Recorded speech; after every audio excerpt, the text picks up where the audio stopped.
welcome to Panorama from Sokoto Network Center.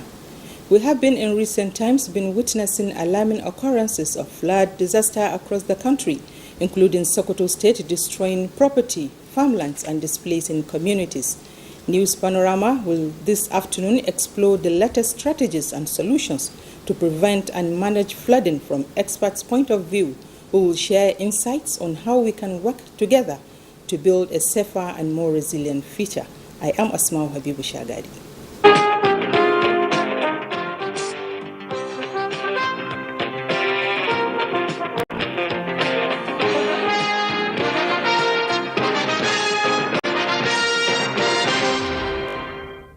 The Rural Electrification Agency must redouble effort to ensure Nigerians get more access to electricity. Vice President Kashim Shettima gave the charge as the agency secures a grant of $750 million from the World Bank and African Development Bank for rural electrification projects across Nigeria. State House correspondent Abdurrahman Jibrila reports. NTA is working in deploying 7 hybrid mini-grid in 7 universities and 2 teaching hospitals, most of which are almost completed, one of which in Maiduguri, a 12 megawatt that is providing electricity to the university, the teaching hospital and the water treatment plant within the Maiduguri Metropolitan.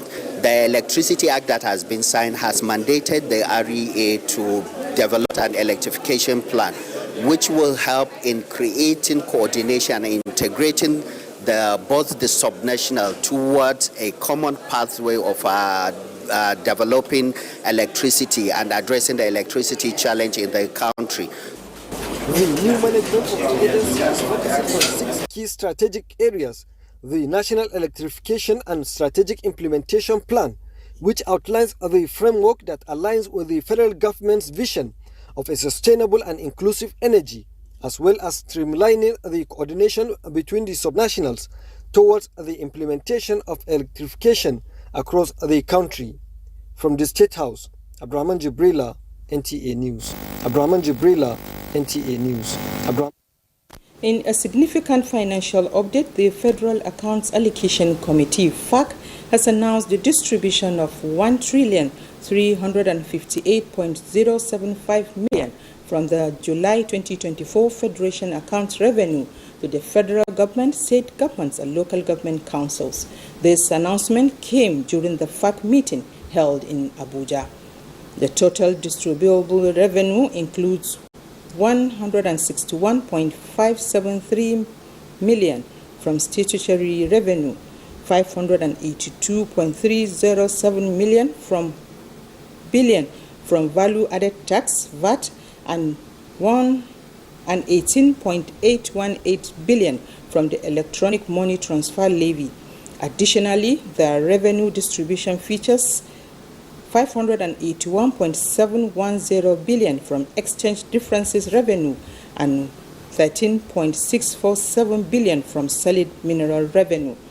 From this total, the federal government received $431.079 billion, while state governments and local government councils received $473.477 billion and $343.703 billion respectively. An additional $109.816 billion was allocated to benefiting states as derivation revenue from mineral resources. The communique highlighted a mixed performance in revenue sources, with increase noted in oil and gas royalty, petroleum profit tax, VAT, and import duty, while companies' income tax experienced a decrease. The total balance in the excess crude oil account stands at $473,754.57.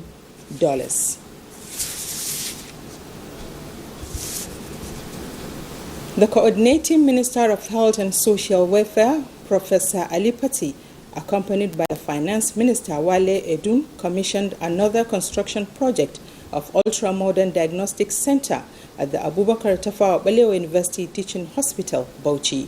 The project, according to the minister, is part of the Tinubu Renewed Hope agenda towards ensuring access to quality healthcare services delivery across the country. Awal Abdullahi reports. The Ultramodern Oncology and Diagnostic Center project will include laboratory tests, endoscopic examination and surgery for full diagnostic services in partnership with the Nigerian Sovereign Investment Authority. The facility at the Abubakar Tafawa Balewa University Teaching Hospital is to complement other centers in the country in the area of providing effective and quality healthcare services, especially for treatment of cancer. In just 1 year, Mr. President has done what has not been done in the history of this country in the health sector. He's launched many initiatives, and building on what MedServe has done, we are seeing 10 major infrastructural projects. The groundbreaking is happening. Not talk, but in 12 months we will start opening them all across Nigeria. That is the way in which together, under President Bola Ahmed Tinubu, the economy will grow, become more productive, create more jobs, and reduce poverty. We are grateful to Mr. President for what he has done to Bauchi. We are ready to collaborate with you. We are ready to give all the support for all these programs to be done. Already we have surrendered our general hospital in Misau for the provision of the Federal Medical Center. The ministers were earlier at the government house and the Bauchi Emir's palace, where the Emir of Bauchi, Rilwanu Suleiman Adamu, honored the minister, Professor Ali Pate, with the traditional title of First Nasaran Bauchi. In Bauchi, Awal Abdullahi, NTA News. Continues in a moment. Please stay.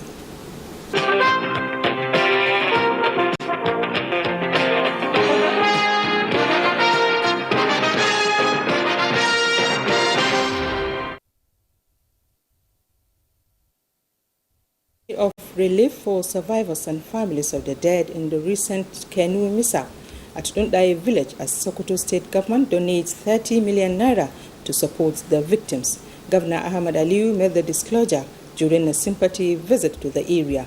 Bashir Ibrahim Nababa completes the report.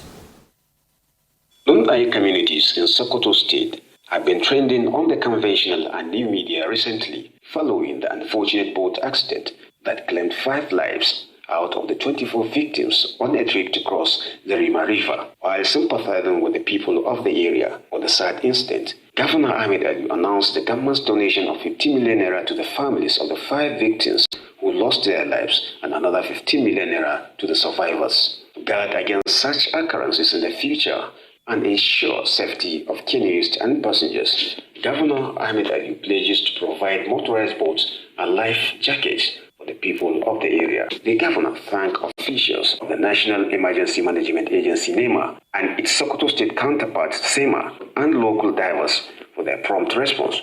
They called on people of the area and other riverine communities to judiciously utilize water resources in their domains. I want to also use this opportunity to call on good people of the area to be very conscious on the way and the manner they are using canoe in a way of saving people's lives. Special advisor to the governor on SEMA, Nasir Garba Kalambena, a member representing Wamako at the Sokoto State House of Assembly, Abubakar Lamido, thanked the governor for his concern to the plight of the victims. The incident is one of its kind in more than 5 decades. From Sokoto, Bashir Ibrahim Nababa, NTA News.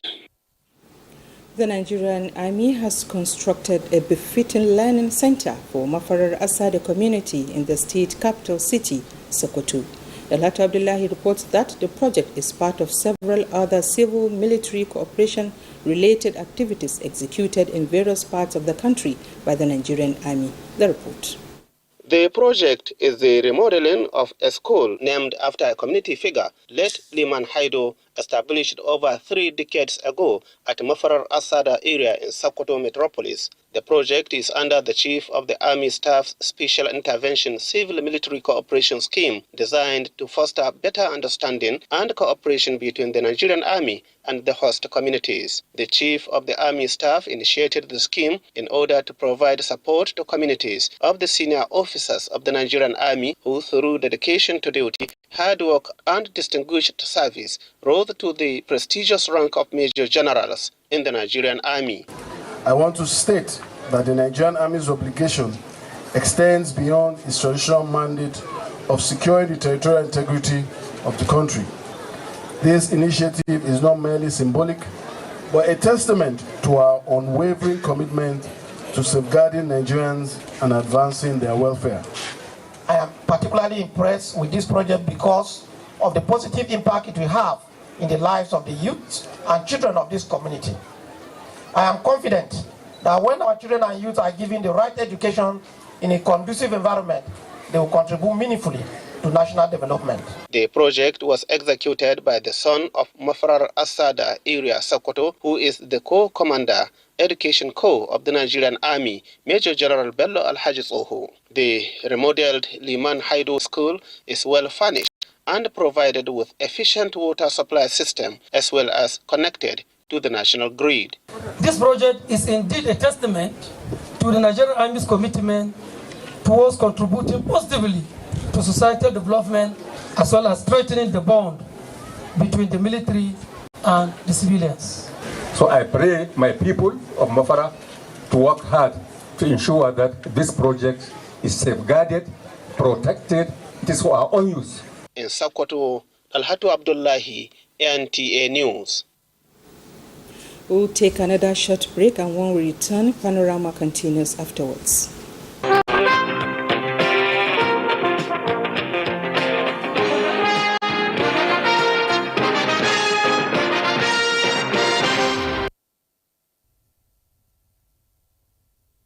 The state has been experiencing flooding as earlier predicted by the Nigerian Meteorological Agency, NIMET.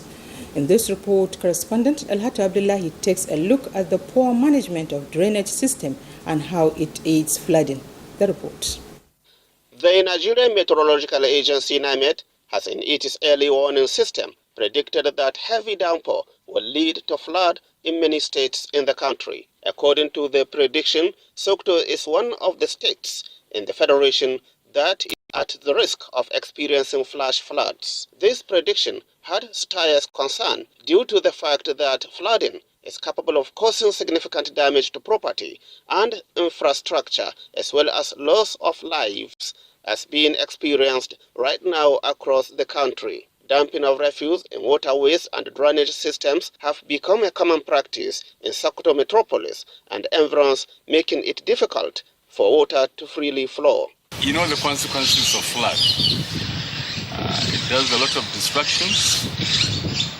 There are instances where infrastructure could even break down and which could lead to death of either individuals or their animals, or if none of that happens, you find that the infrastructures will break down. So in order to do that, people have to be extra careful and make sure they remove anything else which could lead to blockage drainages either within the metropolitan or in their immediate environments in quarters and what have you. Expert says to mitigate the risk associated with flooding, it is essential to take necessary precautions. The gospel truth is government should, put one of the mechanisms, be it positive or negative mechanisms, to deal with defaulters, as it were, so that maybe some people wake up to their responsibilities.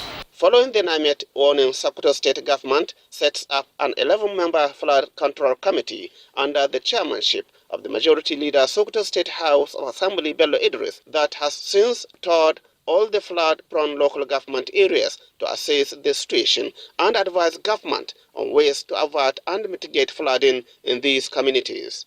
In Sokoto, Alhatu Abdullahi, NTA News. And now to our discussion segment, which is on flood control and mitigation. And I have with me in the studios Engineer Aliyu Ahmed, who is the Director, Dams and Reservoir Ministry for Water Resources, Sokoto State. Sir, you are welcome to Panorama this afternoon. Okay, let me begin by asking you on the main causes of flooding and how can we mitigate them?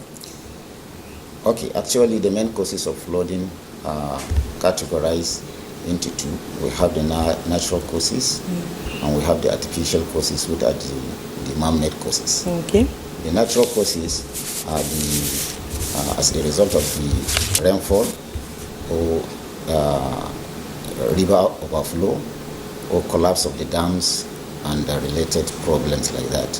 When we look at the artificial causes, we will see that these are the man-made activities. That is like of draining, the cleaning of our culverts and drainages, lack of town planning. We can also consider urbanization, like expanding of the town. It can lead to flooding if you do not take care of the drainage system in the settlement.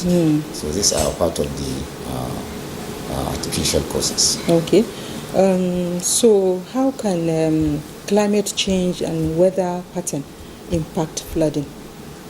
Actually, climate change impacts flooding because you see a lot of changes. Maybe the kind of rain you receive in the last 10 years is not the kind of rain we are receiving now.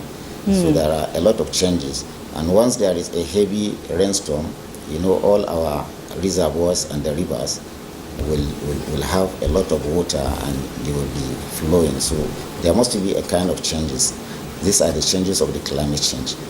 Once there is a heavy rainstorm, you have to know that yes, there will be a possibility of having flood. Okay, so what are the most vulnerable areas of flooding and why? The most vulnerable areas are the low areas. That is the areas that are living in the lowlands. They are the most vulnerable to flooding more than the areas that are living in the highlands. Once there is a discharge from the river or runoff or dams, you should know that those areas that are living at the lowland, they are the most vulnerable to the flooding. Okay. Yeah, and the mitigation is sensitization, quite all right. You have to sensitize them to stop erecting building in the waterways. Once you erect a building in the waterways, you should know that once there is a flood, you have to leave that place or you will be a casualty. Okay, so how can individuals and communities prepare for flooding?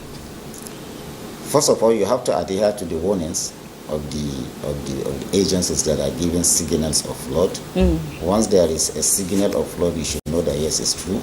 That is number one. Number two, you have to prepare yourself. You have to be desilting your culverts and the drainages in front of your houses. You have to avoid putting any structure in the waterways. And in terms of preparation, even in the farmlands, what you have farm, you should cultivate them in time because when flood comes, it will wash them away. All these are the terms of preparedness before the flood. Okay, so what are the short-term and long-term effects of flooding to communities and ecosystem?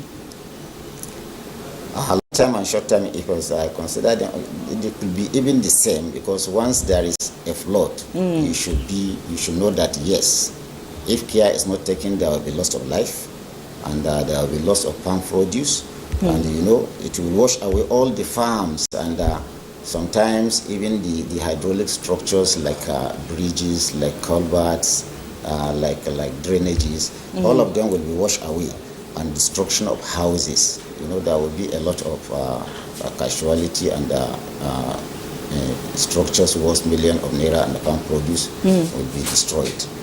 So this is part of it.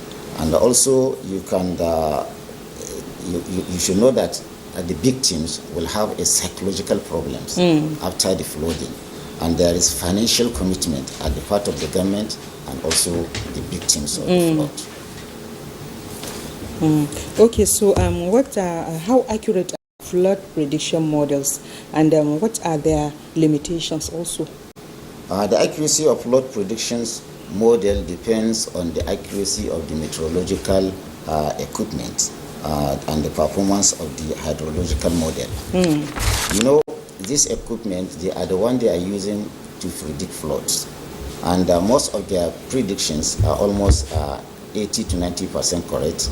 Like this year, they predicted 17 local governments out of 23 local governments in Sokoto State will be affected by flood. And when His Excellency, the Executive Governor, set a committee to go and investigate, even before the onset of the rainy season, we discover the first local government to be affected is not even among the local government predicted.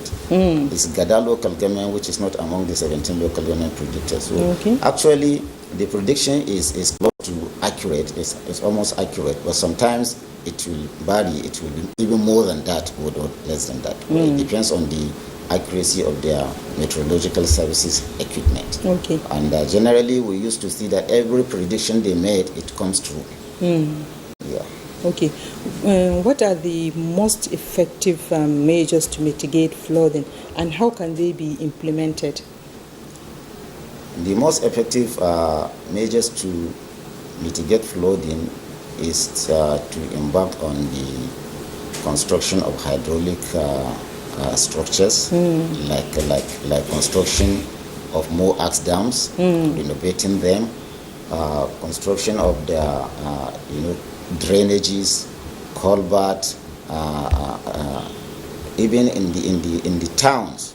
There are flash flood in the town. You should make sure that you desilt your drainages at the metropolis and allow the waterways to pass. And if there is any blockage in the culvert, you desilt them. And if the government can put more structures of how to alleviate this flooding, like this culvert and other things in place, actually it will reduce the impact of flood.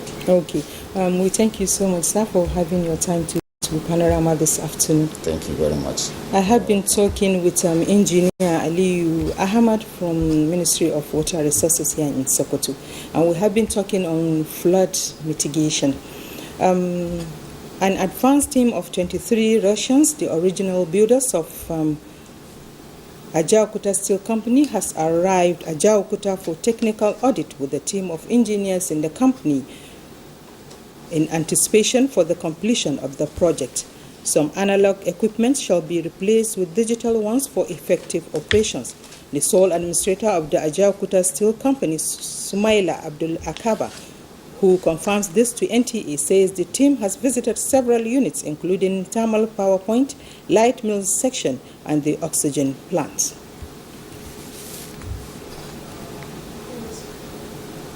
And that's it on Panorama this afternoon. Thank you for joining us and enjoy the rest of the day.